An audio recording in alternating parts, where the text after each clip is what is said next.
To match up with the likes of Mexico, the United States, Costa Rica, Canada and Panama, Trinidad and Tobago must not just upgrade their on-field output, but this must be also done off the field, according to coach Angus. Having this opportunity to be in this type of environment, for us to give Trinidad this opportunity that our name is actually calling with these type of teams in that period to now. But as you rightly said, the work don't stop because there's a lot more that we can do. We need more tech involved. America came down. They had about 35 members. They had a whole hospital set up. They had a whole technical department set up with all the analytics and all of that kind of thing. And we just have one guy. Our department is one guy, Nick Shine. Our department is one guy, Derek King. And the other department is one guy, Dr. Danhai. So we have one guy, Sean Fuentes. So everything is one guy, when people have departments for these things. Exposure is the key. Give the players exposure. The local players need to be playing more. If we service every 2 months, we get an international game. The clubs have to understand that sometimes we need to take the players for 4 days and do something with them. It's not disrespect to what the clubs are doing, but we have to work in tandem with each other to get the players where we want them to be. And then if we get the football where we want them to be, the other coaches will get notoriety because the other coaches, players will have that development. And then it lends to them by when they go back and play in the Caribbean Cup and all these CONCACAF Club championships, then the coaches have better players and more opportunities for them to succeed.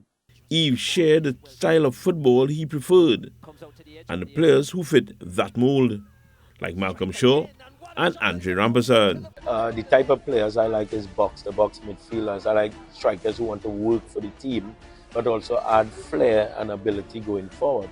So if you look at my career, I played with likes of Dwight York, Russell Latapy, David Nackett, all ball handlers.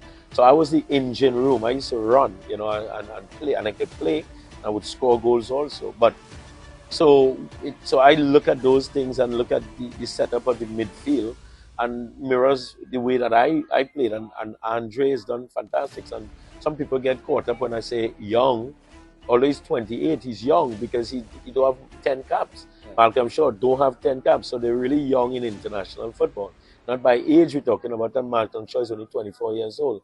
But those two guys have made a tremendous impact into the team with the work rate, the professionalism, the discipline that they bring. And, they settle in very quickly. Eve was most appreciative of the fans. I'm elated.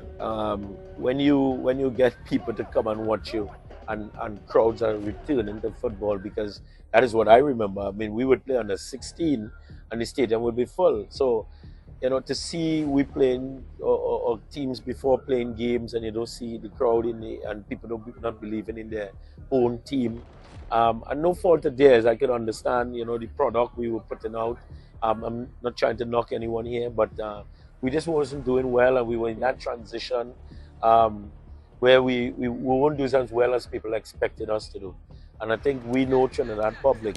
Once you're doing well, they get behind you. Trinidad and Tobago face Canada on March 23, 2024 in the League A play-in for a place in the Copa America. Wayne Cunningham, TTT Sport.